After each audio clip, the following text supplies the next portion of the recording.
just wanted to let everyone know that there are seats in here, and then in the other room, there's also seats, and there'll be monitors showing all the, sorry, loud feedback.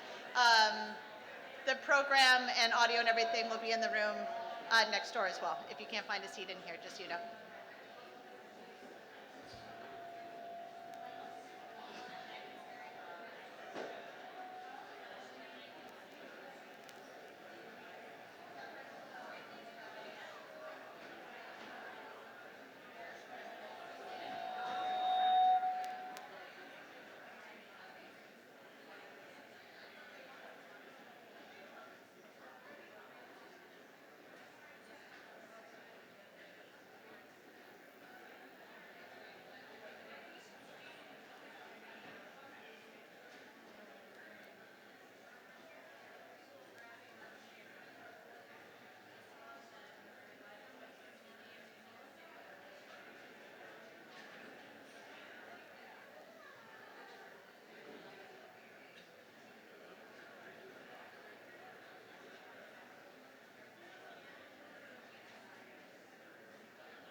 Testing.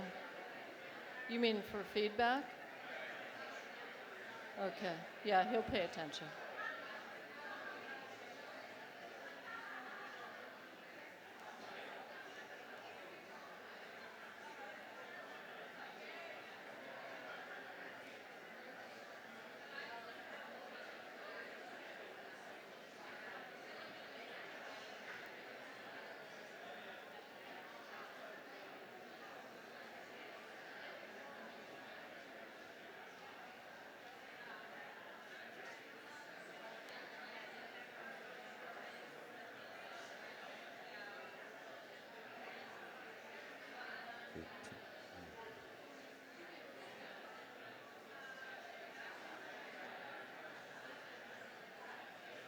Check.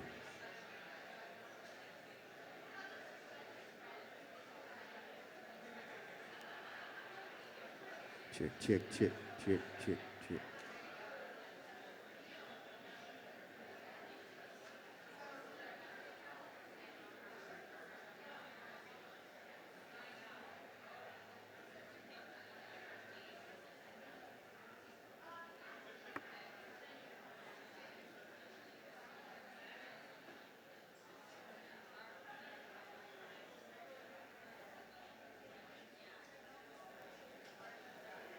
Hey, we're getting a lot of feedback on this mic. And then are you guys going to video feed us up here out to the overflow room? I want everybody to see how gorgeous all these people are.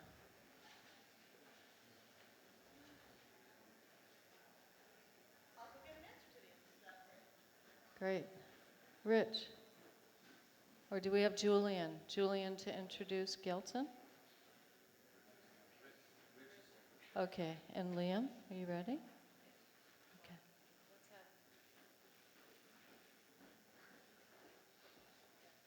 Good morning. My name is Rich, and I'm a friend of Vic's.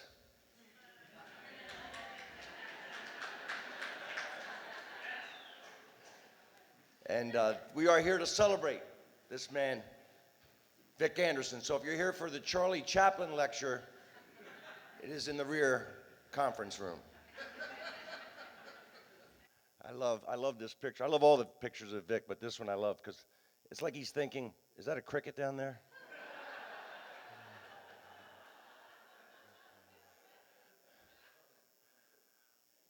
We all miss him terribly, but we are here to remind ourselves of what a great joy he was to have in our lives.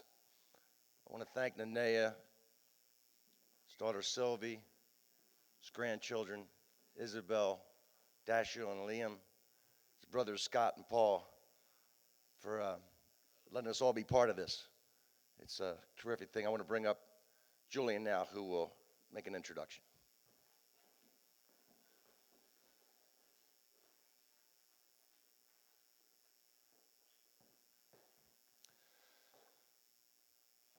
I have to say one thing about Vic.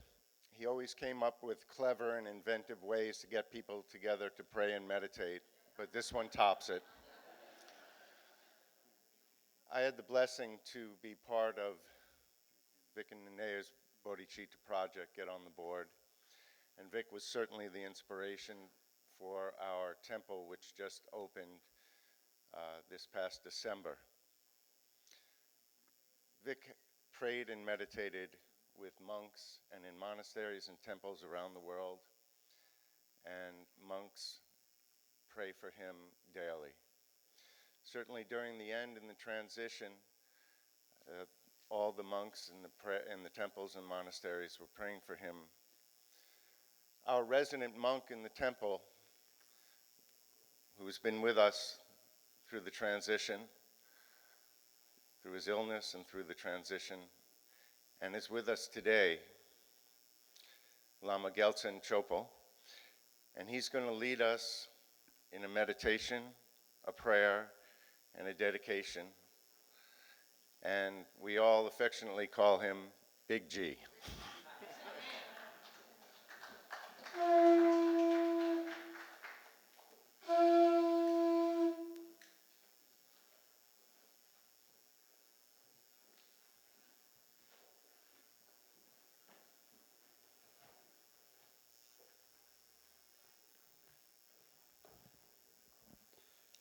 Hello, everybody. My name is Geltsen. I know Vic only more than years, Vic and family, through Jillian. So I think Vic is really, I found that he's really compassionate and really thoughtful and very giving person. And like his name, which is given by his teacher, Shenben. Probably you see on the side, you can see the Tibetan, it says Shemen Yama. That's the name given by his teacher, which means like a son which helps to the other. That's what it means of his name. And I think he's really, he given his life to the others. And also, I think he have in this lifetime, he have a really good karmic connection with Tibetan Buddhism. And he got a chance to go to Tibet, to meditation, all those things. So today I don't have too much time, so I'm doing some short prayers and meditations. So first of all, I would like to tell what I'm doing. I'm just first go with the refuge. They're doing short prayers of emptiness from the Panjaparamita. It's in Sanskrit. After that, it's do Bodhicitta prayers. And we believe that with love and compassion and emptiness and compassion lead to the enlightenment. That's what that teach us like that. They have to follow that with dedications.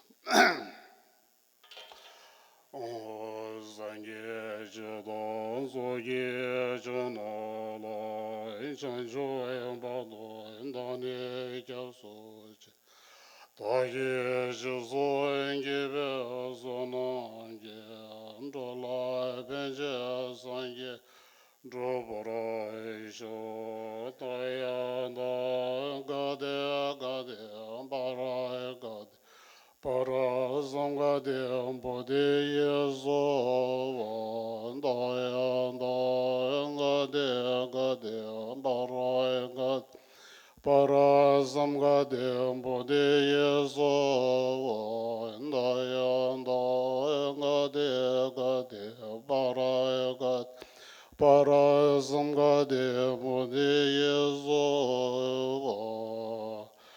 joy zen joy boy my boy no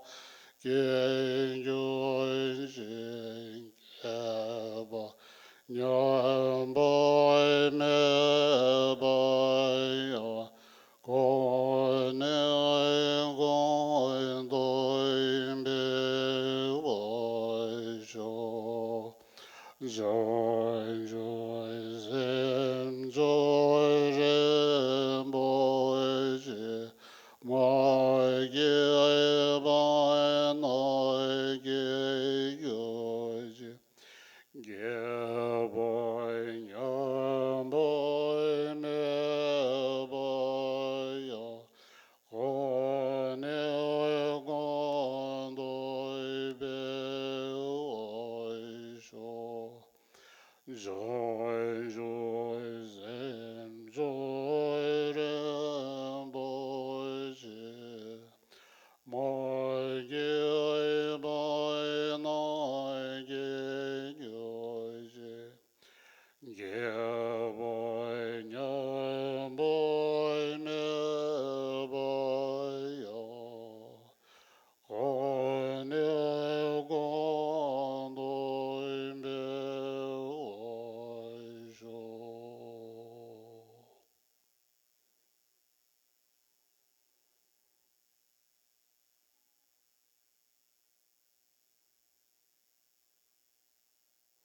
On jambe amba jindra gemba na gondo sambo ne oi ndeshi. Penda gunye jesu enda loi jenge woi ne doi damje rabdo ngo. Tesu e shebe nge woi damje ge ngo woi gan loi chodo e nga ba. Ta ye nge zo woi de guen ge sambo je je rabdo.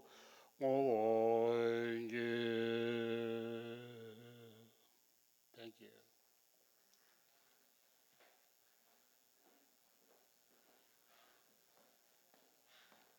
Thank you, Gelson. And I remember talking to Vic. Everybody who knows he knows he was very spiritual with a sense of humor. I remember talking to him.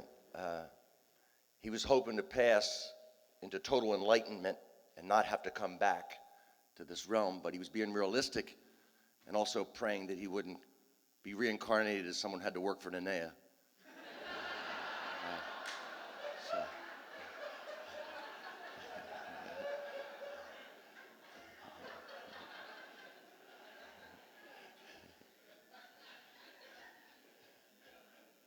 Now I want to bring up Vic's grandchildren, Isabel, Dashiell, and Liam.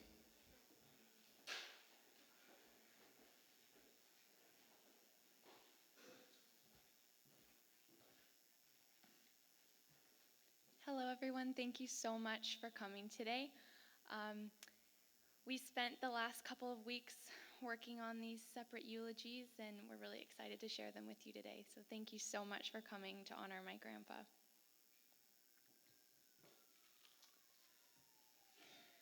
This is without a doubt the hardest thing that I've ever had to write.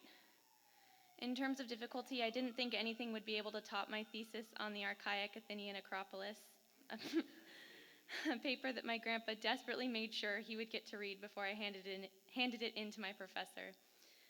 But my grandpa always made sure he was the first to support anything that I did, especially anything academic. My papa had an undeniable penchant for the refined, the elegant, and the excellent. He was a college dropout who was smarter than half of my Ivy League professors. Someone who didn't only collect the Harvard classics, he actually read them. And even so, I've spent weeks of not knowing how to properly phrase the unphraseable. In fact, the only words that I can think of offering as a testament to my grandfather are a tremendous expression of gratitude to the universe for supplying me with the greatest grandfather in the history of ever. Originally, while writing this, I wanted to share maybe one or two anecdotes to demonstrate the incredible impact my grandfather had on raising me and creating the person who I am. However, my gratitude is too vast to confine it to a few well-fleshed-out heirlooms of memory. Instead, I'd like to simply use this opportunity to offer a prayer of immeasurable thanks for how this one man's existence shaped my whole world. I think that the most powerful thing my papa left me with was a profound sense of affirmation for all the very best things that life had to offer. If there was something I ever wanted to do or a hobby that I wanted to undertake, my papa made sure that I had the very best materials and the most experienced mentors he could find. I remember at 7 years old when I explained to him how dearly I wanted to practice Chinese calligraphy, he presented me with wolf fur paintbrushes and the highest quality stone-ground ink. My earliest memory that I can recall involved the time when my grandfather took me to a Kandinsky exhibit at LACMA. I remember him lifting me onto his shoulders so I could better see the huge canvas of colors and shapes as he asked my 4-year-old brain, "What do you think this all means?" My grandpa had a way of making the most mundane experiences seem like cosmic awakenings. I remember when I was about 9 years old and he took me walking into the Zen Gardens at Balboa Park. A cherry blossom fell from its branch onto my skull, and my papa proudly declared, "That blossom wanted to be on your head more than it wanted to be on its tree." When I was 16 and the stroke seemed like the most important thing in the world, my grandpa and Nenea presented me with tickets to their comeback show at Madison Square Garden because my grandpa knew one of their guitar players. Yes, Victor Anderson was just that fucking cool. My papa always loved word problems. I can't even tell you how many times he'd pick me up from school with a perfectly planned question about calculating distance, rates, and times, to which I'd always reply, "Oh my God, stop it right now, I just came from school." But every time he'd push me to at least try to finish the problem. He'd give me IQ tests to take online every few years, and once or twice he mentioned that he thought I could be the youngest member of Mensa if I really wanted to. I'm not describing any of this to brag about my intelligence. I always scored in the middle of the bell curve on the IQ exams anyway. All I want is to use these memories simply to explain how my grandpa's way of being was used to inspire excellence in everything that I did. My grandpa injected me with a desire to undertake everything that I do beautifully, meticulously, and excellently.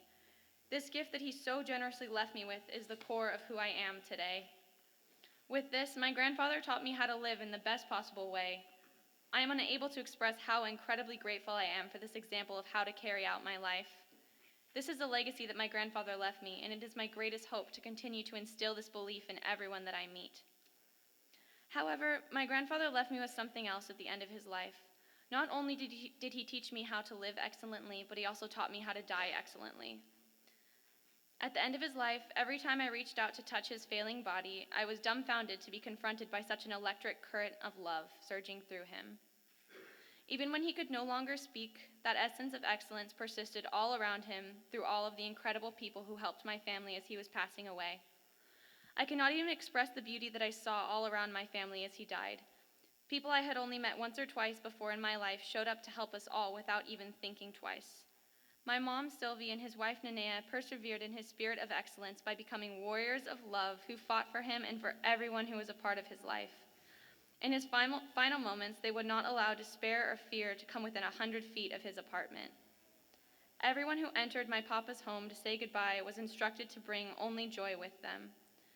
I'm so thankful for my mom and for Nenea, for these two examples who taught me how to once again be excellent when it would have been so much easier to be sad and afraid.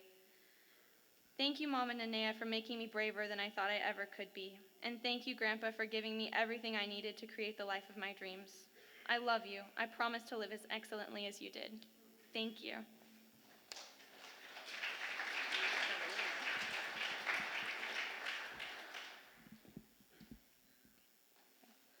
Hello, everyone. My name is Liam. I wanted to thank you all for coming to honor my grandfather. When I sat down to write this, there was a flood of hundreds of memories of my grandpa that I could have shared with you, but I chose to tell you about a time I traveled to New York with him. During my sister, Isabel's junior year of high school, she was trying to decide on the college that suited her. Izzy basically had her heart set on Columbia University, but she wanted to visit New York and the campus before filling out her application. So my sister, my mother, my grandfather, and I decided to fly to New York of spring break that year. On the flight there, my grandpa flew first class while Izzy, my mom, and I had coach tickets. I remember meeting a friendly, blonde stewardess on the plane who was in her early 40s. During the flight, she started many conversations with my mom, my sister, and me. On her way back from getting us drinks, she noticed someone sitting in first class who, in her words, were extremely hot. She pointed through the curtains to the first class seating area, and in the corner, we could recognize my grandfather's profile. We all thought it was hilarious that she had a crush on my grandfather, and during the flight, we watched as she continued to send many complimentary snacks and drinks over to him. As soon as she found out that this man was my grandfather, she kept shooting us questions about his love life. After informing her that he had a loving wife and a strong marriage, she insisted that if anything were to go wrong in his relationship, we were to call her right away as the first woman on the list as a replacement. After hours of laughter about this woman obsessing over my grandfather, we arrived in New York City. Coincidentally, on the flight back home, the same stewardess was on our plane. Grandpa, as clueless as he was about his effect on women, sat once again in his first-class seat while the three of us were seated in coach. There were much less people on this flight than last, and Grandpa was sitting all alone. To display her kindness to my grandfather, his not-so-secret admirer bumped me up to first class so I could sit next to him.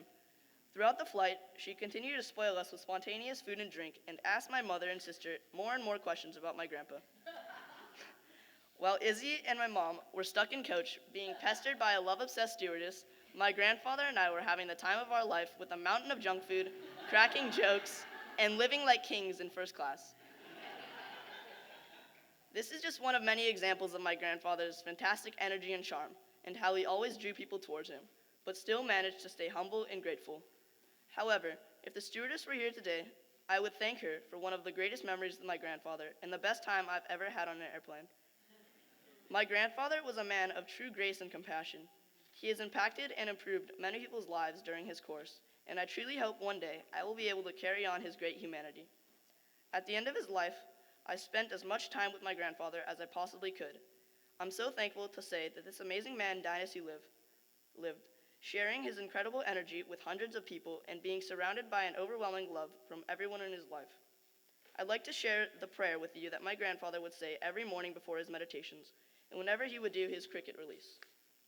By the power and truth of this practice, may all beings enjoy happiness and the causes of happiness. May they be free from suffering and the causes of suffering. May they never be separated from sacred happiness, devoid of all suffering. And may they dwell in boundless equanimity, free from all attachment and aversion. The mind of enlightenment, precious and sublime, may it arise within those in whom it has not arisen, but go on increasing more and more. I dedicated all my merit, the goodness I have accumulated from this practice and all my virtue to all beings. J'aime Nima, I love you very, very much, and I am so thankful I had an extraordinary role model and have learned so many great things early in my life from you.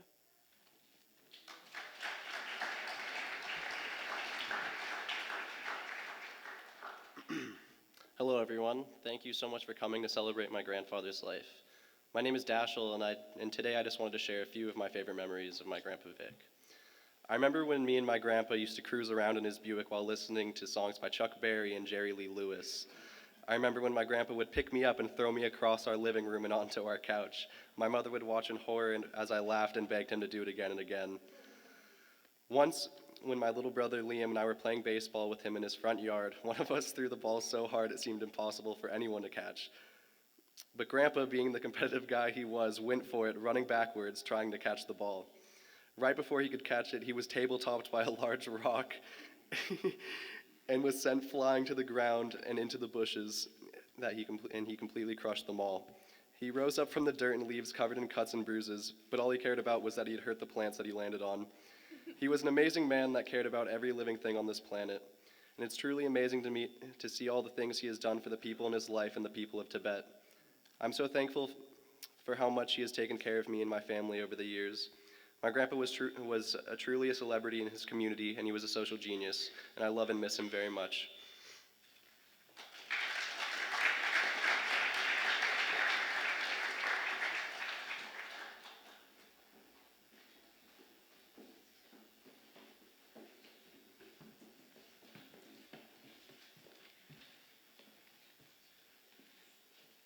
Hello, we belong to Vic's cousin, Kim Beth Worley Judge.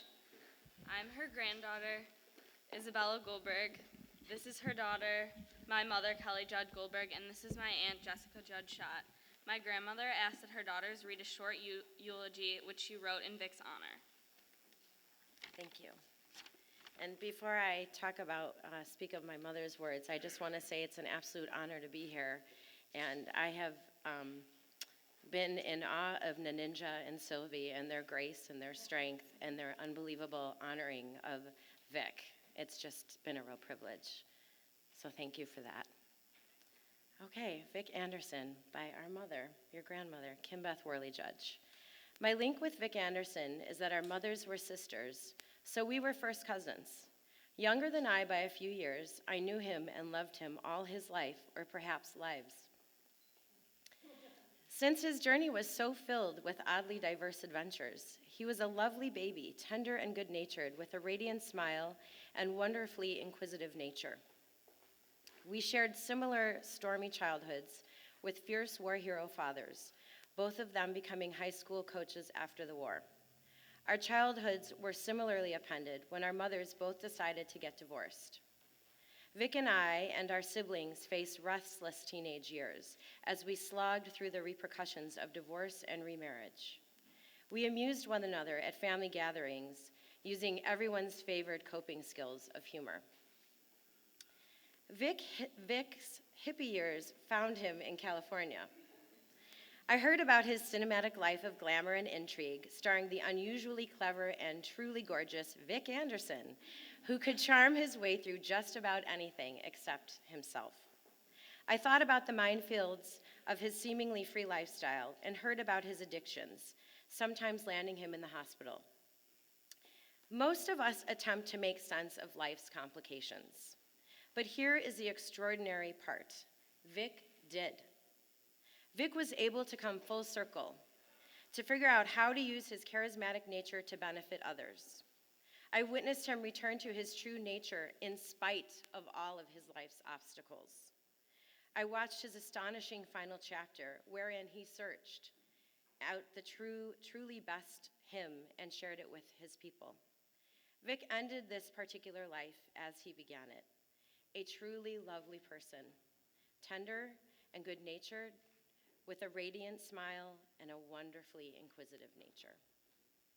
Thank you.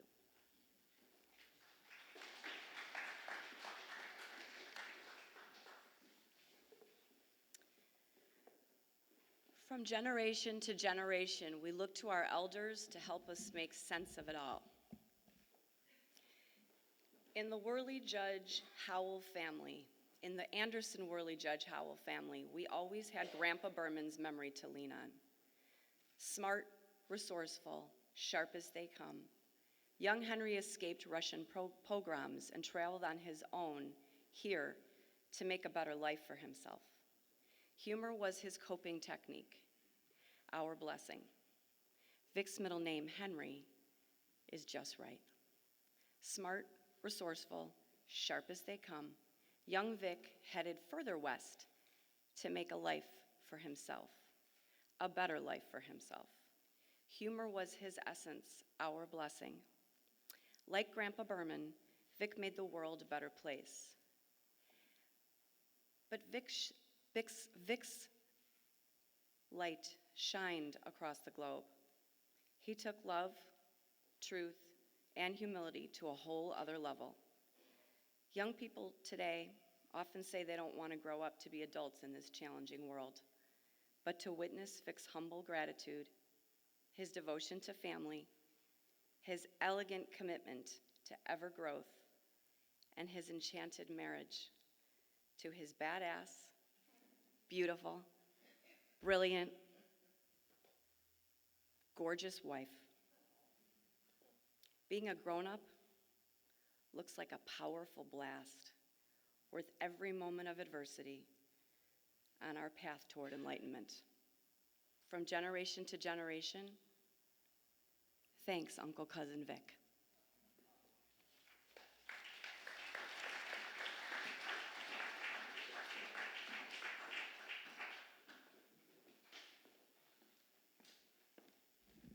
Thank you, that was beautiful. Another story that I heard was that when Isabel was writing her essay for her college application, that Vic and Anea felt like it didn't have enough life experience in it, so they took her to Tibet. I'll give a second for everybody to pause and consider how their grandparents would have reacted. Mine would have given me a shovel and said, go out back and dig a hole. There's some life experience for you.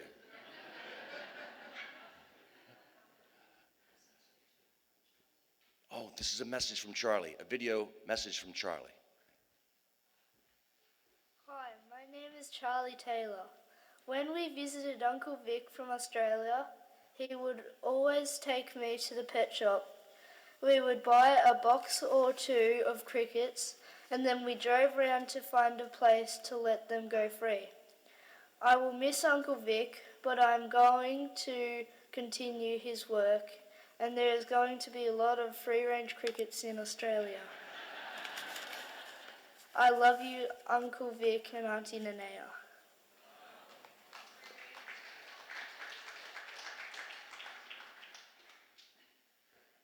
And now Izzy will perform Vic's favorite song, Moonbeam by Harry Nilsson.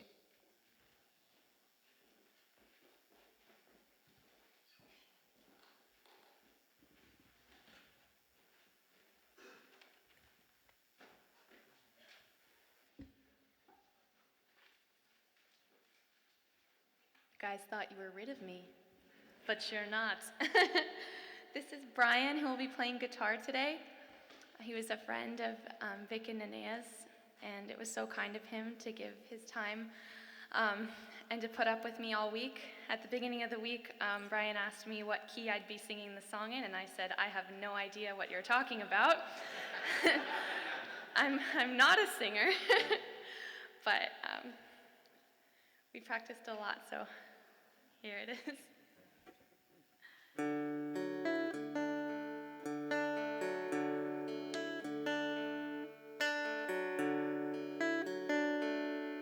Have you ever watched a moonbeam as it slid across your window pane? Or struggle with a bit of rain? Or dance about the weather vane? Or sat along a moving train? I wonder where the train has been. Or on a fence with bits of crap around his bottom, blown there by a wind beam. Who searches for the moonbeam? Who was last seen looking at the tracks of the careless wind beam and lighting up the tracks of the tireless freight train and lighting up the sides of the window pane and the bits of rain and the weather vane in the eyes of those who think they saw what happened. Oh,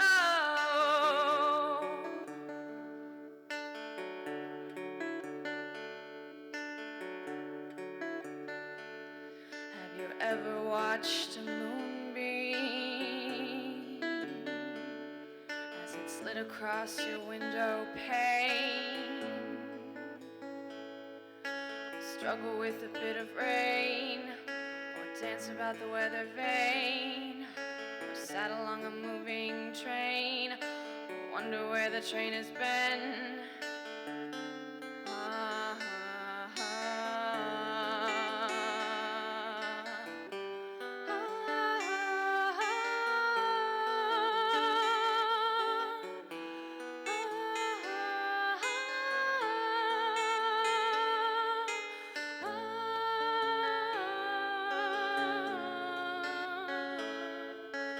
Looking at the tracks of the careless wind beam, and looking at the tracks of the tireless freight train, and lighting up the sides of the window pane, and the bits of rain, and the weather vane, and the eyes of those who think they saw what happened.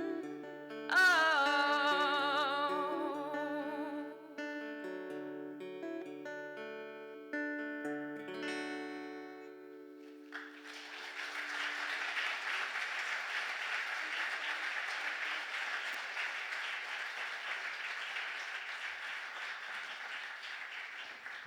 You sang that beautifully.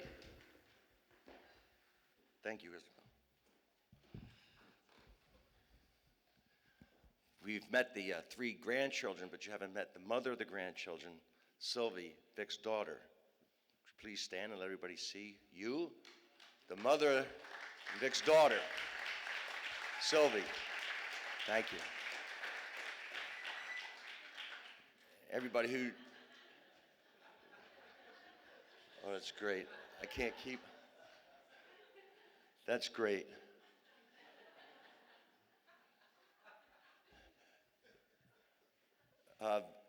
Vic mentored me in spiritual ways, and some other men who may be in this room today. Everybody who was mentored by Vic, please stand. The guys, all the guys. These are the guys that Vic helped on a daily basis. Just thought I'd acknowledge Vic's work in that area.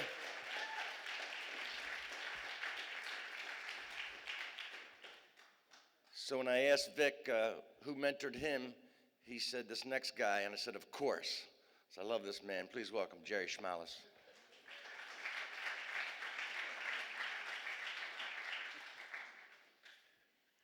Good morning. It is absolutely a privilege to be here today to celebrate a great human being's life, Vic Anderson. And here we are in the entertainment capital of the world, and when we see something exciting, we give a roaring round of applause. And when we see something really inspirational, we give a standing ovation. I'd like to ask everybody please to stand up. And let's give a round of applause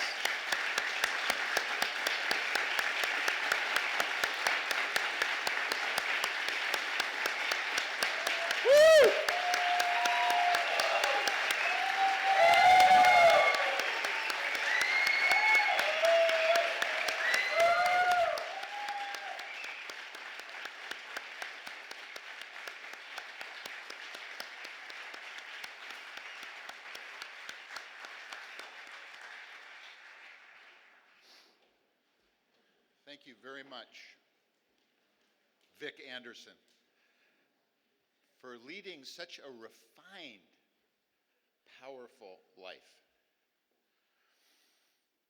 I mentored Vic, but in reality, he mentored me.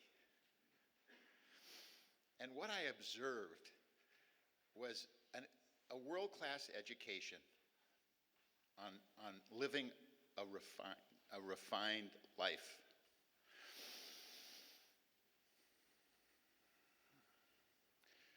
Rick, what really profoundly changed my life with Vic was he understood two very important values.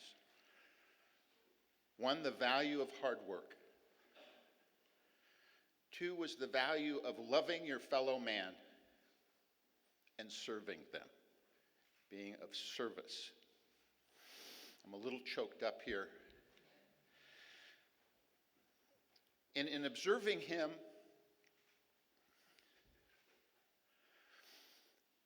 you could see a person who was, it's okay. It's a call-in order for some software, Nanea.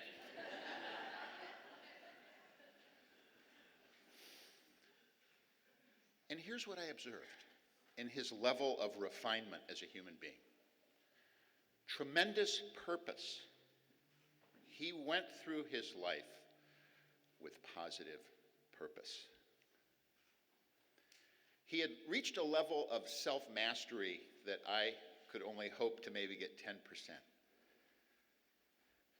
And when he wanted to learn his spiritual practice, he traveled to Tibet and studied with the great masters. And his conviction of faith, you know, it's often said that we don't necessarily remember what someone said or how they treated us, but we always remember how someone makes us feel. And as you can see, I felt very comfortable with my pal, Vic. He had a lightness of being that was contagious. And I always felt safe with Vic. I felt a sense of comfort and that everything was okay. And he had an ability, really a miraculous ability, to transmit that. And I've been given permission to share with you a miracle story. Our wonderful Master of Ceremonies, Rich Schneider, 4.5 years ago, Scheidner, I should say, excuse me, was in a deep depression, suicidal depression, had been diagnosed with post-traumatic stress syndrome, bipolar, was literally falling apart and suicidal. He had fallen through the rabbit hole, could not climb out. Somebody said, you got to go see Vic. And on his first meeting with Vic, Vic handed him flowers. And your first action is to go to this convalescent home and to give a flower to each person and to lift them up. Rich Scheidner had been on The Tonight Show 24 times, super comedian, writer, brilliant guy, but he hit that dark tunnel that he couldn't pull out of. And today, he's a vibrant, dynamic, healed man because of his interaction with Vic Anderson. Vic Anderson had an ability to perform, in my view, miraculous, transformative, and almost mystical transmissions of light to people who were in a state of darkness. I loved his personality. I loved the twinkle in his eye, his compassion. Someone asked the Dalai Lama, "What is your religion?" And the Dalai Lama replied, "Compassion." Vic lived compassion. I loved his incredible self-discipline. You know, he was very ill for many years with cirrhosis of the liver, but you never ever heard a complaint. His initiative, his passion for life, an extraordinary force for good. He was a total man. A total man. And he had a great vision, and he lived it every day. I never heard Vic ever criticize anybody. He was loyal whether you were in the room or not. He was that kind of guy. To have been touched by this man, I will never forget what he has given me. He's helped me so much and helped so many people. And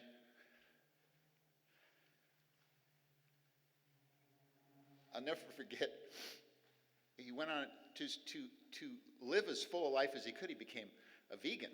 You know, I like a meat, I like a little hamburger once in a while myself, but he stayed healthy. He lived a productive life. And when he couldn't work in his industry anymore, he put his heart and soul into his philanthropy. He rebuilt a magnificent monastery in Tibet, a fantastic, extraordinary orphanage in Vietnam, and Karma Blast is going to build a wonderful girls' school in Tibet. So here's a guy that I will be forever grateful that he touched my life. And I want to read a letter that, to me, is very, very powerful and says so much about Vic. This is by Alan Gevins, a Buddhist meditator and neuroscientist. I met Vic in about 2008. The sun was going down behind the hills of the Kenwood Vineyards in Napa Valley. I was sitting on the veranda of my friend Avram's house overlooking the pool and sipping a Stoli martini when a tall guy with a ponytail and wearing a ski jacket suddenly appeared walking up the hill just below us. He was staring intently at a piece of paper in his hand. I was startled. My friend said, "Oh, that's Vic. He just came back from Tibet last week." I asked Vic what he was doing looking at that piece of paper, and he said, "That's my guru, Lama Karwang. A piece of his mind is in my mind." I was fascinated. Vic had a certain vibe that only people who have been meditating a lot have. I had read of such direct mind-to-mind consciousness transmissions from teacher to student, but had never met someone who had one, as they're very rare. Few teachers have a sufficient level of development to impart them, and even then they are rarely given in very special cases when a person is exactly ready to undergo a sudden and enduring transformation of their consciousness. In fact, Vic developed rapidly. I believe that he may have advanced more in 7 years than I did in 50. In May 2010, Vic, Nanea, my wife Lita, and I traveled together for 2 weeks through far eastern Tibet. Many doors were opened for us to meet highly advanced but difficult to access meditation masters because of Vic's genuine sincerity to do as much as he could in this lifetime to help preserve a Tibetan Buddhist lineage of meditation practice. For example, at the outset of the trip, in Amdo, at an isolated monastery at 13,000 feet, we were allowed to attend a highly restricted 2-day initiation into the seldom given teaching cycle of the 100 archetypes of the death process. In the Buddhist tradition, this type of knowledge is very helpful, even essential, in order to have a fully conscious death. We all die at some point in some manner. Vic told me a few years ago that he did not expect to live much longer and would be ready when the time came. In fact, he had a splendid death, and I am inspired by his example. Thanks, Vic. So long, my friend.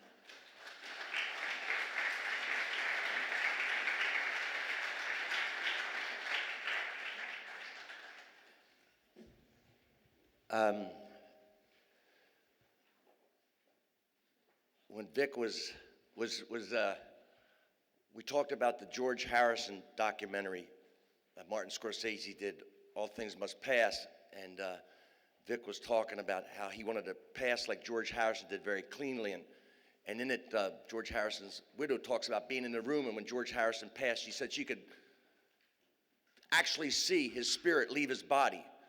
And I said, man, how could anybody do that? And Vic said, well, he was a Beatle.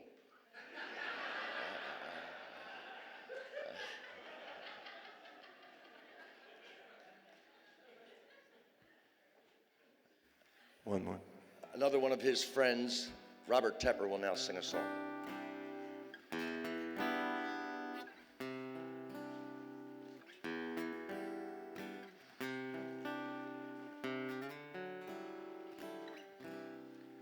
Another beginning has come to an end. The streets are so lonely when you can't find a friend. So you go through the motions and you call it your life, 'cause nothing is turning out right. Everybody wants, everybody needs, everybody hurts, everybody bleeds, everybody looking for the love of their life. Everybody laughs, everybody cries, everybody lives, everybody dies, everybody looking for the love of their life. The perfect emotion, it has to exist. The warmth of her body, the thrill of the kiss. So you dream of tomorrow and the hope it might bring, just to keep you from fading away. Everybody wants, everybody needs, everybody hurts, everybody bleeds, everybody looking for the love of their life. Everybody laughs, everybody cries, everybody lives, everybody dies, everybody looking for the love of their life. So pardon my confusion and my discontent. I know I can make it alone. Everybody wants, everybody needs, everybody hurts, everybody bleeds, everybody looking for the love of their life. Everybody laughs, everybody cries, everybody lives, everybody dies, everybody looking for the love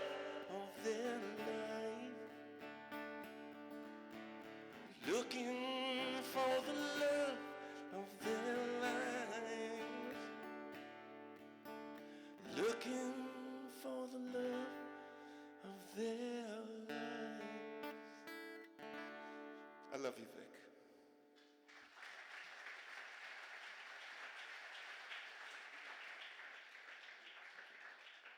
Thank you, Robert. Jerry mentioned the school that is still a project to be completed, the school for girls in Tibet that Vic was, this is a statement from Vic that he wrote in 2010. It is important to me that my work with Bodhicitta Incorporated be completed.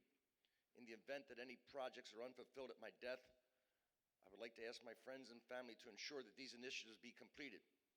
It is with a humble and grateful heart that I ask this. So in the last couple of weeks, Nenea and Sylvie and everybody's been just astounded by the contributions that are flowing in right now for the fund for this school. They're about 67% funded, and once the funds are completed and everything's ready, Tada, you want to stand up, Tada? Tada will take the money to Tibet. And Debbie. Good. Debbie will watch Tada to make sure that the money, and then we'll have somebody watch Debbie to make sure that that the money gets there. We'll have about 16 people watching each other to make sure that the money gets there to complete that.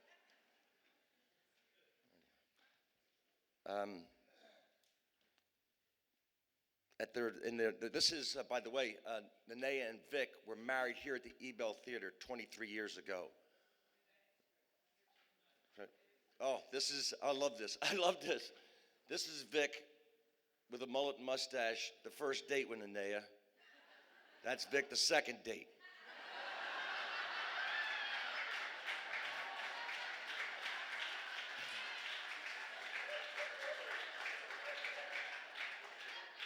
I'd say that was pretty much love at first sight. I think that second sight, yeah, he knew he had to change the look a little bit if he was going to close the deal with Nenea. The mullet and mustache trailer park look was not going to happen. I love it. So for their second wedding anniversary, Nenea had this next gentleman write a song for Vic. And this is Nenea Loves Vic by Andrew Tarr. Thank you. So, wow, Vic draws a crowd, huh? A lot of people. Back in the 1900s, legend has it there was a young couple named Nenea and Vic. And Nenea asked me to write a love song for Vic for their second anniversary.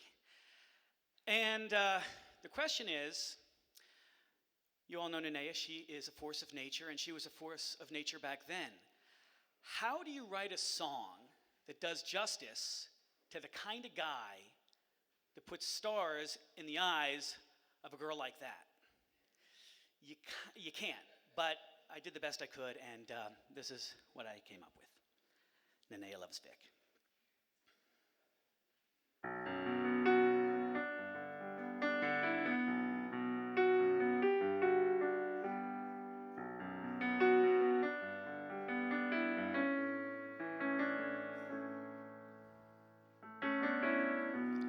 Nenea loves Vic, from what I understand, and she could have her pick of every living, breathing man. And I know Nenea loves Vic. Don't you wish you could be him? 'Cause to win the heart of a girl like Nenea is like stealing a picture from a museum. Oh, she says he makes her happy, even though sometimes his golf game's crappy. Hey, hey. She doesn't want him for his custom-built Buick, doesn't want him for his bankroll. She always wants to do it with him, even when he went and broke his ankle. He's got the winning hand, so you might as well fold and leave it to the better man. You're out in the cold.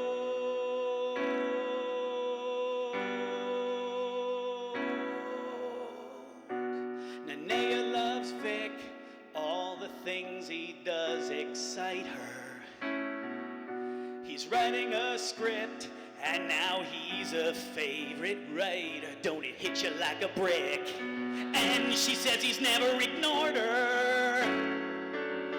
To hold the hand of a girl like Nene is like bringing a kilo across the border. There's nothing he can't do, he must be very busy. Children love him too, especially Izzy. She's only married him a couple years ago and she's already sentimental. She loves his eyelashes and the scar he got from going through a windshield. They're such a perfect couple that it's making you sick. 'Cause Victor loves Nenea and Nenea loves Vic.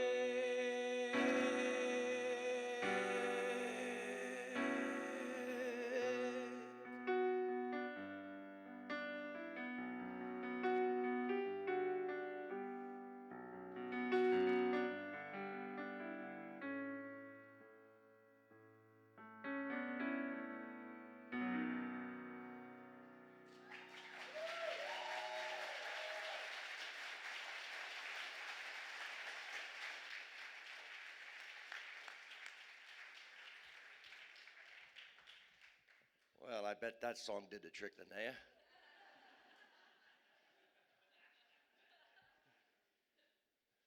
I loved it. When Vic first heard the song, he turned to Linnea and said, "I think that guy likes you."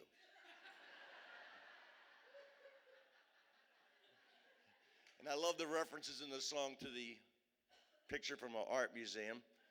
If anybody heard other people laughing loudly, it's because of Vic's wilder days. He had one episode as an art thief in Milwaukee. He plotted it very well, as much as any drug addict couldn't. He had everything cased out, just forgot to bring a getaway car. So he was on the bus with a bunch of Marc Chagall's making his escape.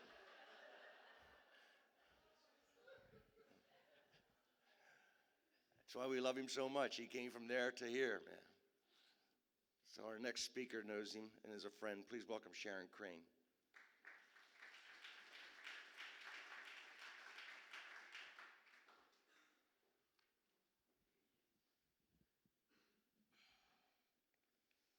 Thank you for bringing your blessings to Nenea and her family today. Thank you, Vic, for all your blessings.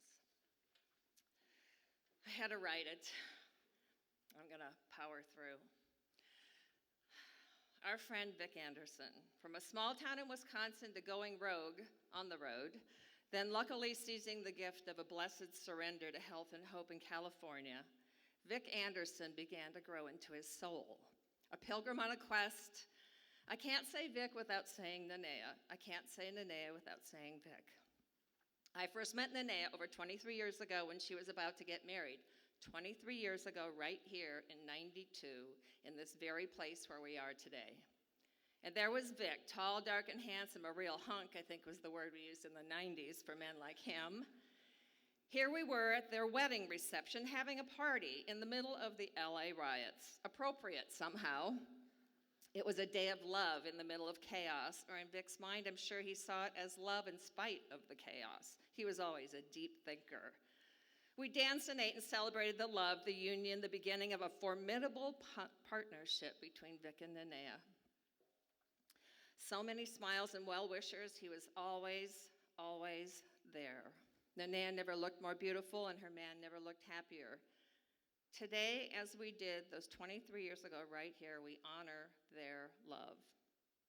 From the joining of their hearts, a partnership of true love, if you will, the bond began to thrive and prosper.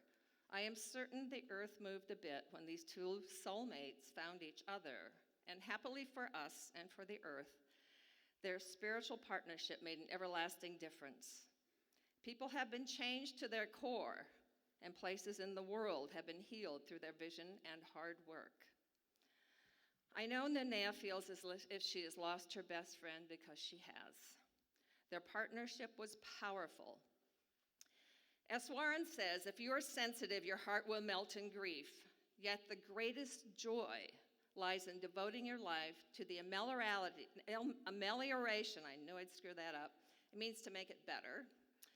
The sorrow, the greatest fulfillment comes to you when you dedicate your life to bring some of these tragedies to an end, to wipe the tears away from a few people. That was Vic, ending the tragedies wherever he could, wiping the tears, bringing us his smile, bringing us to joy, and then to more joy. I'm going to tell you a story. I met a young artist and actress with an amazingly creative spirit and a ton of energy, supported by her new husband, Vic, supported financially and emotionally. They had a deal and it worked for them. Much to our good luck, we enjoyed many facets of Nenea's talents because of this bargain. Vic was a teamster driving for the studios. My husband, Casey, worked there with Vic. Casey would say to me, even with all the long hours and nights and all the stress, Vic stayed cool. He was a cool cat. He was very hip. Casey and Vic went to the golf course. Nenea and my son Wesley and I went to Hawaii. Many years later, Casey and his golf student, Nenea, went to the Masters in Augusta. And Vic and I went to nursing homes with flowers. Just a little aside, Rich, he didn't ask you to do anything he didn't do himself. We had friendship. We shared family events, holidays, movies, concerts, operas, art openings. Vic went home to Wisconsin to visit and spent an entire day with my 90-ish mother in Madison, which she still talks about. She oogled over the attention he gave her all day and said he was quite the looker.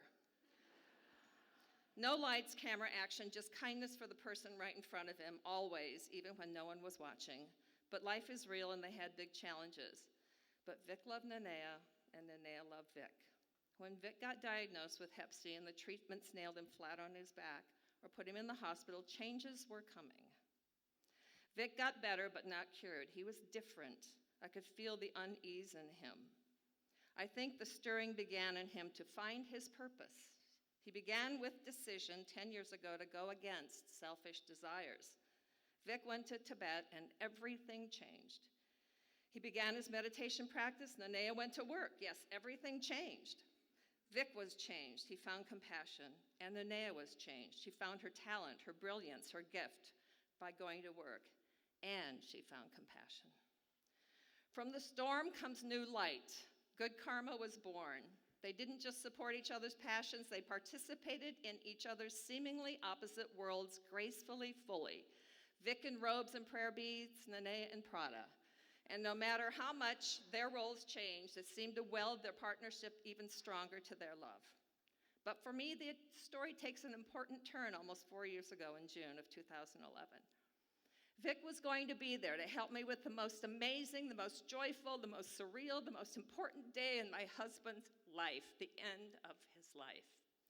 When Vic showed up at my house, it got in balance. The dog finally ate. The cats came out from hiding. And I was able to breathe a bit, and I said to him, "Oh, you are so staying." And he did. In the final days of my husband's life, Vic was there. He stayed until my Casey took his last breath. I am so happy that when beautiful Nenea came, she was the last face my husband saw when he had that last wide open moment of awareness, with him leaning into me, his face towards her, the bright light from his face at that special moment shone on her, and it reflected from her face back to me, so bright and so full of peace. There we all were, in life and in death. Vic was in email connection with the monks in Tibet who were praying for my husband, and they told Vic to look for a sign. And there we all were for that most important sign when it happened. Vic was so happy. He told me my Casey was going to a beautiful place. All who came in the room to say goodbye to Casey were told by Vic to bring only joy. Vic helped wrap my husband in linen. Vic and Nenea were there for me and for my son. There we all were. The night before Vic transitioned, when I was sitting with Nenea in Vic's meditation room, quietly watching him breathe and counting his breaths, I was reminded how sacred being there was. Respect from every visitor, so much care from his daughter Sylvie, and so much understanding and joy in the eyes of his beautiful grandchildren. He prepared everyone for his leaving. Most of you in this theater today could tell a Vic story.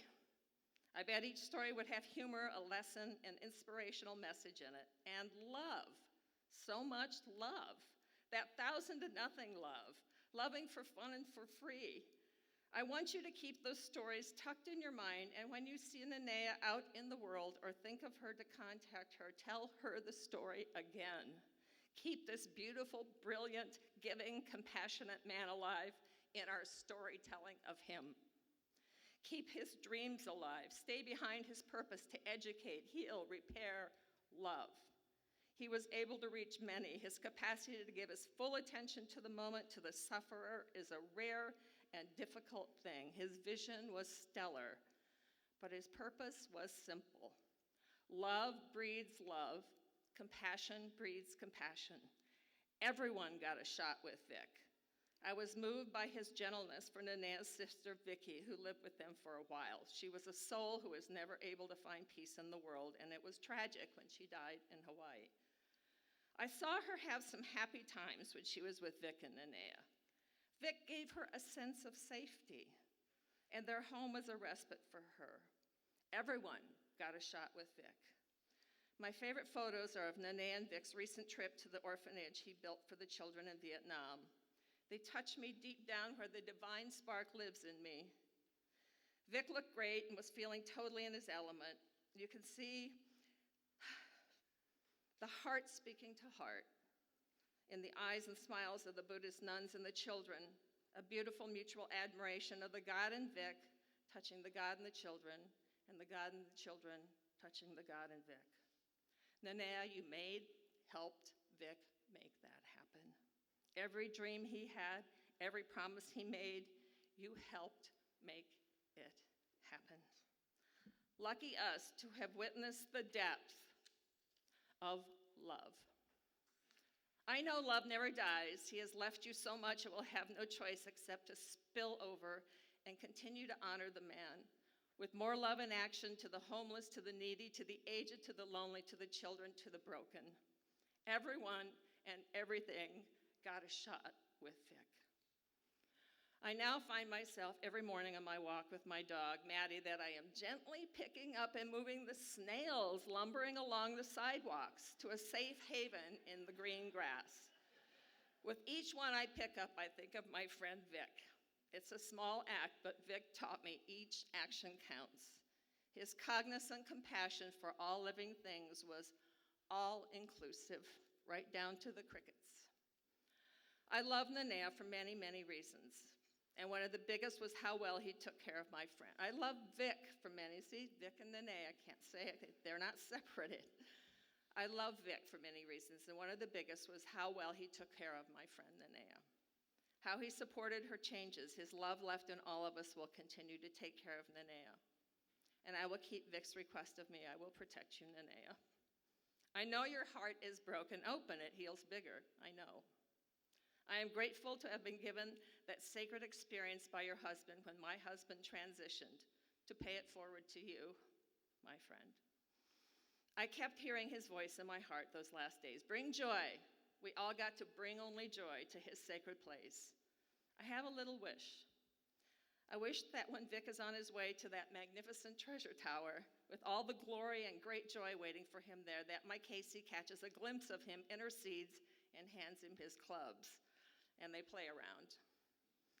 Wherever you are, Vic, I know you will embody the spiritual power to continue to affect change. However you choose to return, I just know you will bring miracles because you know we need them. Thank you for teaching me how to be part of the force for good.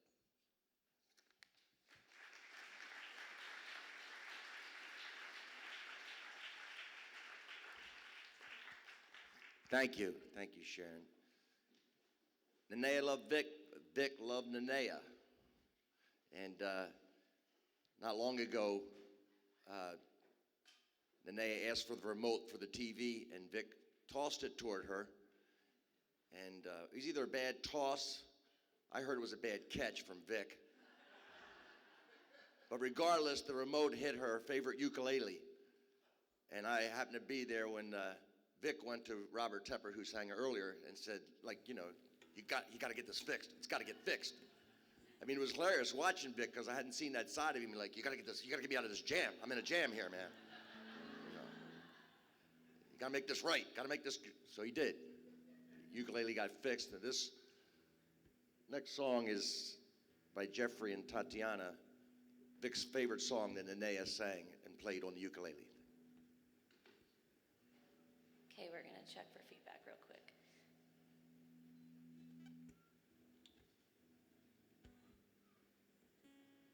Okay.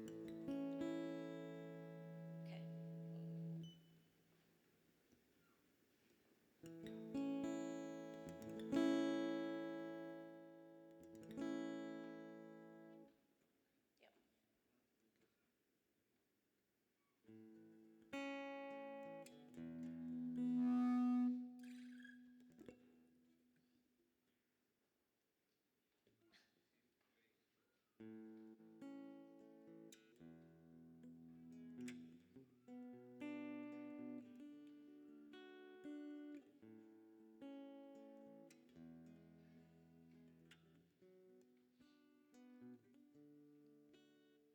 Show me how you do that trick, the one that makes me scream, he said, the one that makes me laugh, he said, and threw his arms around my neck. Show me how you do it, and I promise you, I promise I'll run away with you. I'll run away with you.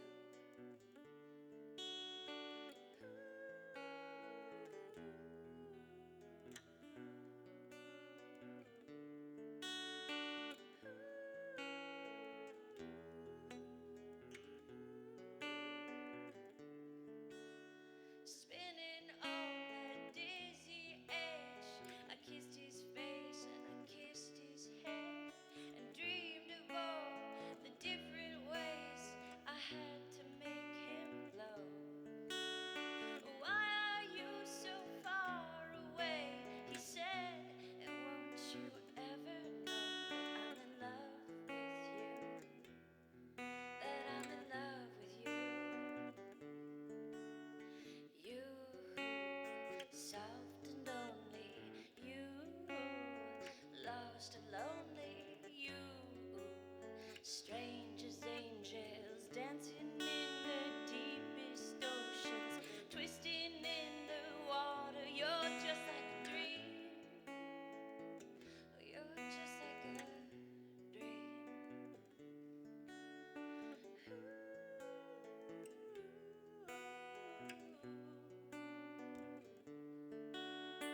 Daylight licked me into shape.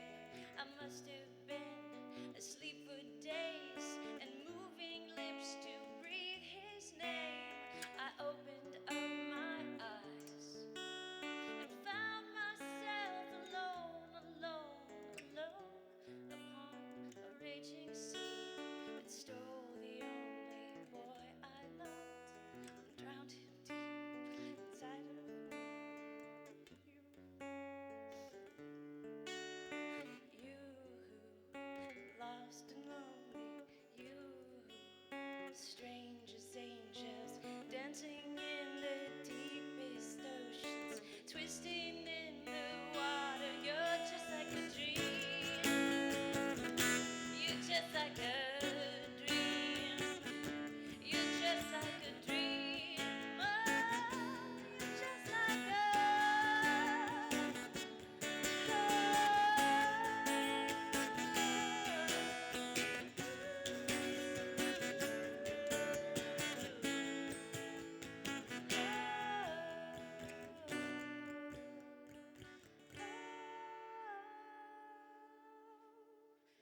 you, soft and lonely, you, lost and lonely, you, you're just like heaven.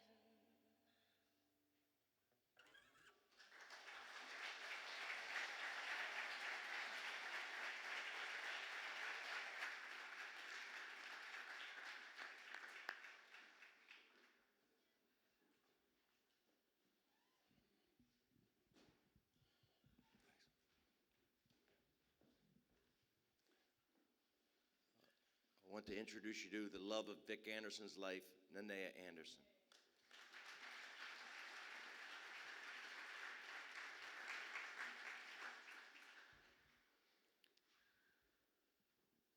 Vic lived an exotic, eclectic, and ultimately a very meaningful life.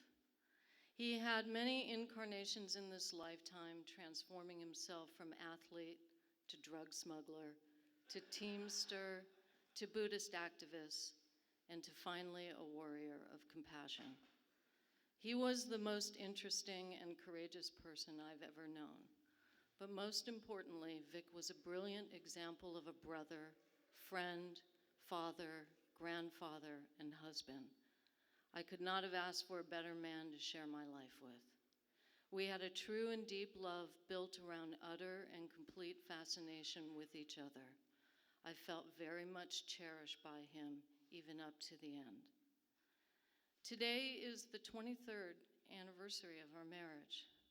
We had our wedding reception in this very room, and I find myself coming full circle in my marriage to Vic.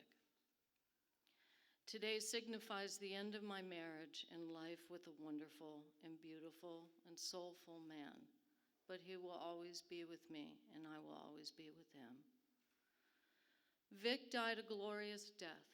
It was beautiful and peaceful, and a communion between all of the people who were connected to the fabric of our lives, a fabric of people's hearts, near and far, that was woven among our family, friends, colleagues, and even complete strangers who had heard about this dying man's wish to build a girls' school in Tibet.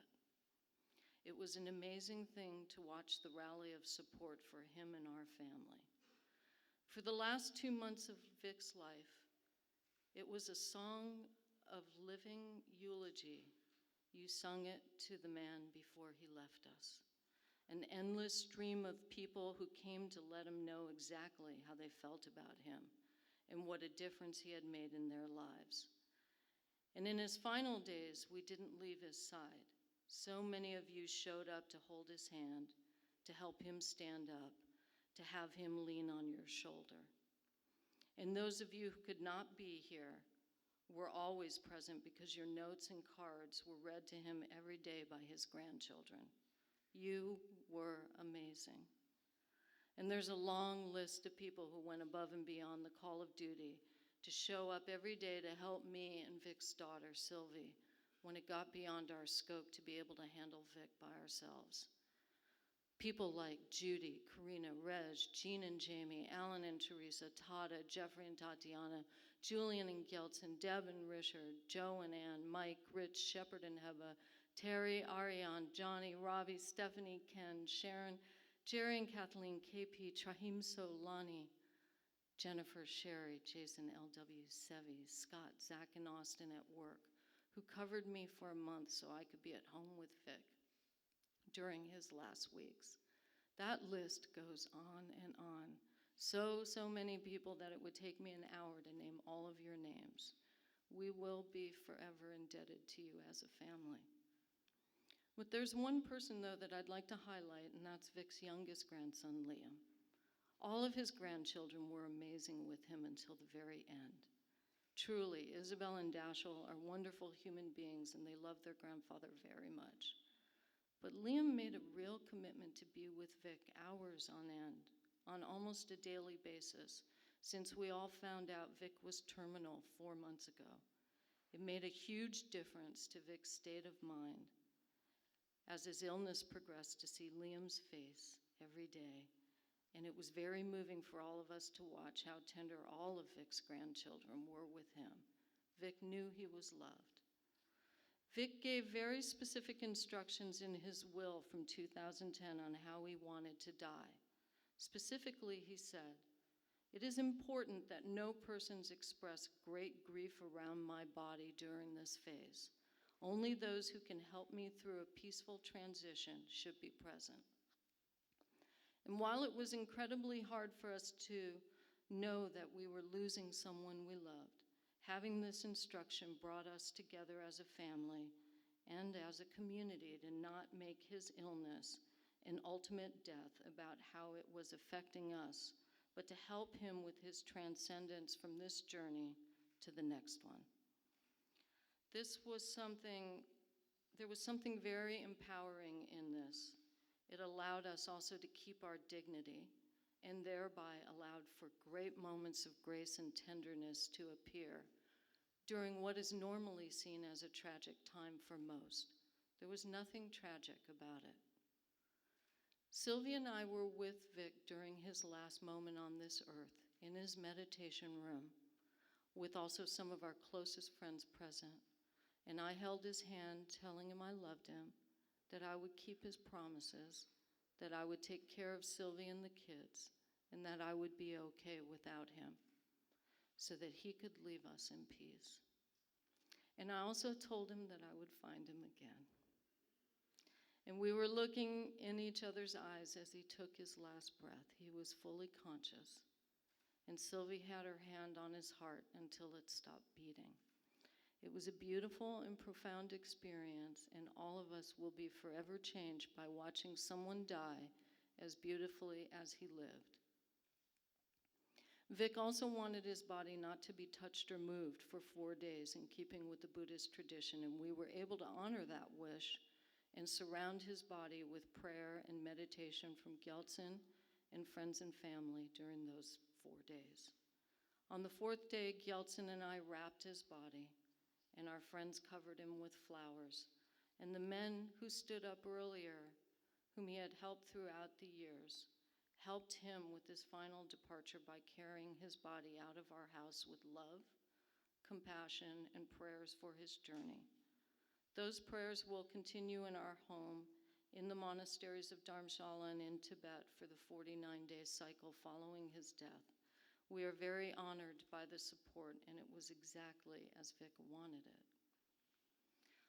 On behalf of our family, we thank you for being here today, but more importantly, for the amazing and wonderful sea of support you provided all of us before, during, and after Vic's death. As much as our 20s and 30s are about building our lives and our families, our 40s and beyond become about helping each other prepare for loss. The loss of a parent, a sibling, a friend, a spouse, ourselves. Vic taught me that it's not something to be feared, but an important part of the pattern of life. And it's important that you create the space to let your people know before they leave that they were loved and that they made a difference in your life and that you will be okay without them. You should all be proud of yourselves for how you came together as a community to create that sacred message to Vic before he left this world. He knew he made a difference in the world and died without regret. He knew that he was very much loved by you.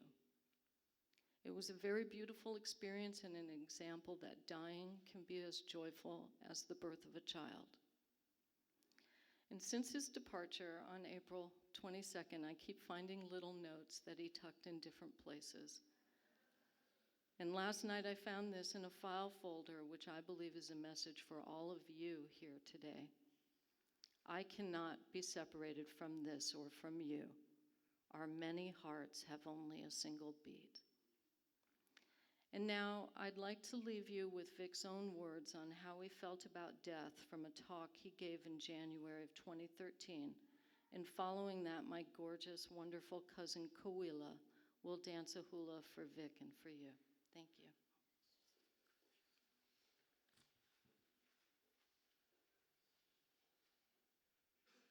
Yeah, I'll just tell a little bit about what it was like. I was born in Eau Claire, Wisconsin in 1948. My mother was Jewish, my father was Catholic, so I learned to go to confession with an attorney.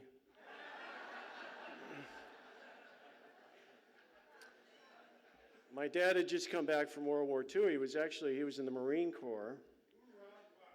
He served in Okinawa, Iwo Jima, Guadalcanal, first guy on the beach. Guy was a real hard ass. And he just passed away about 3 months ago. And I got to be there. I got to be there next to him when he took his last breath.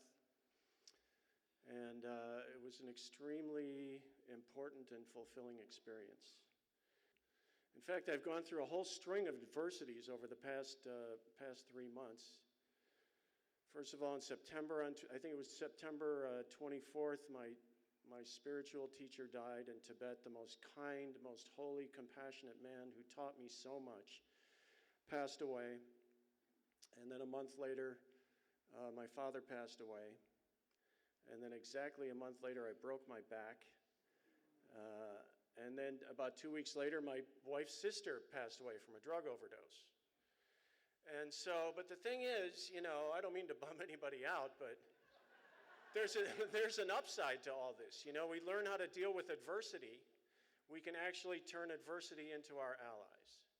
And luckily, through the benefit of my teacher and just through life experience, you see people die all the time. And so I've learned to sort of prepare myself for that and to be mindful of death and to keep it in the front of my mind or in the back of my mind. And it reminds me of the impermanence of life in general. And it also makes me appreciate every day that I have alive. So it actually helps me live a more fulfilling life, to be thinking of that. My Thanksgiving is sort of perpetual. I have this spirit of gratitude, and what I have is, it's very vague. It's not tangible. You can't steal it, or the economic condition of the country has nothing to do with it, but it's this sense of peace, and the sense that I have a purpose. And I think with that I'll end, and thank you.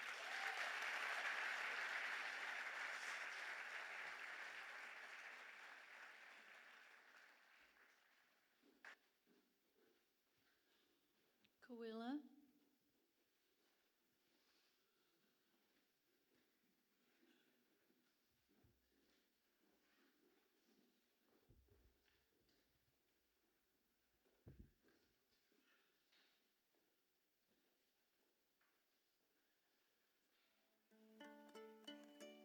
Just reminiscing a little bit.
That was so beautiful, the way you expressed that at the end when we'd come in with joy to be around Vic. No sorrow, just joy. And you expressed that, Sharon. Thank you. And anybody can be funny when things are rolling your way. Anybody can be funny. But Vic was funny all the way through. All the way through.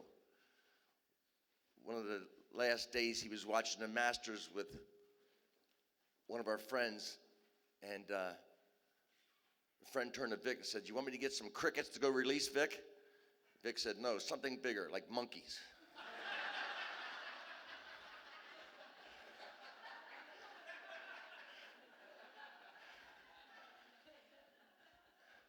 So it'd be very appropriate that the band now setting up would be called the Band of Crickets.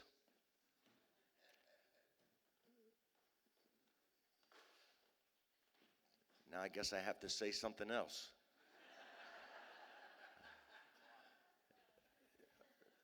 Vic, we did come in the end with a lot of joy. I called his bedroom at the end the launching pad, which he liked that.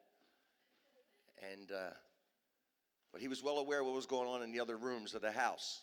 Because I remember coming in one time at the end and I was all happy, and because I come in with a bunch of bullshit funny stories to try to get him to laugh and everything. And I said, "How you doing, Vic?" And he pointed out to the other areas. He said, "Better than they're doing out there."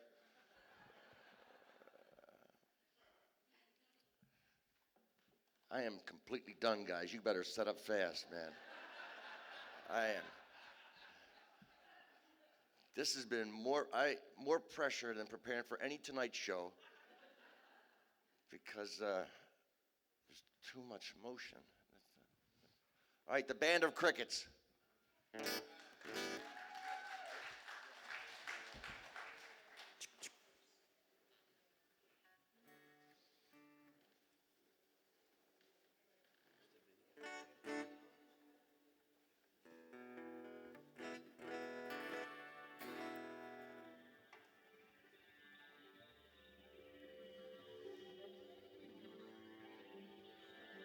Oh yeah, play the video, Tony, the intro video.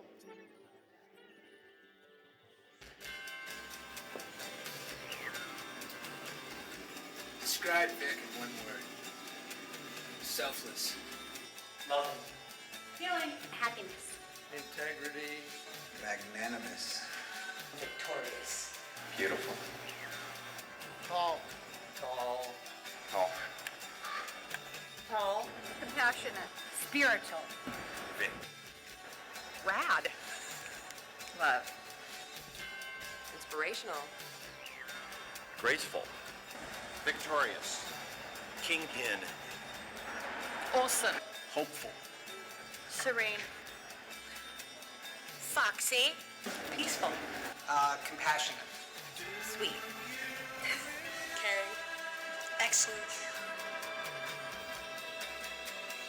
That you have the most beautiful face. Do you realize?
just an illusion caught by the world spinning round. Do you realize that you have the most beautiful face? Do you realize?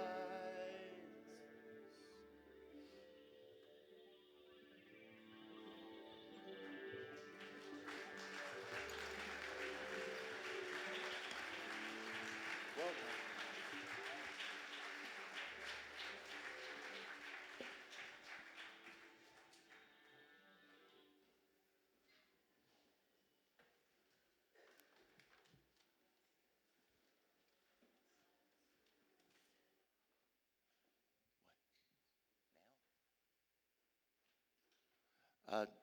Bring Julian back up again for a second.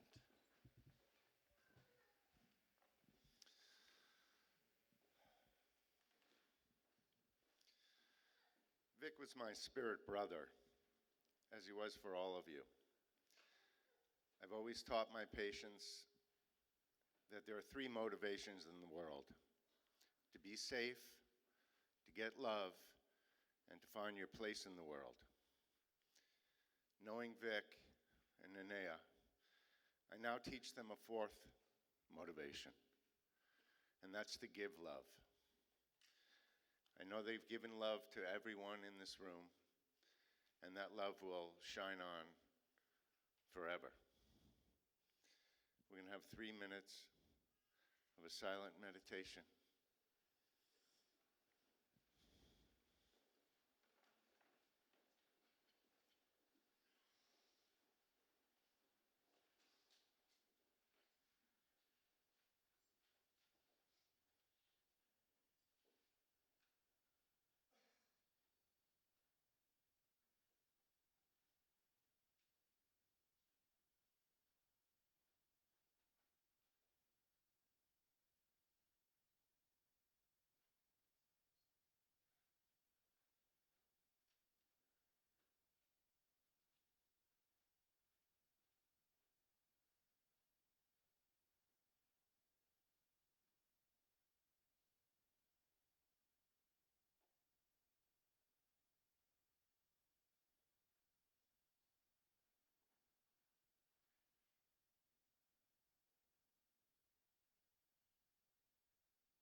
Cha, the cookie cucaracha, handaridi-ideo. La cucaracha, humbaridi-ideo.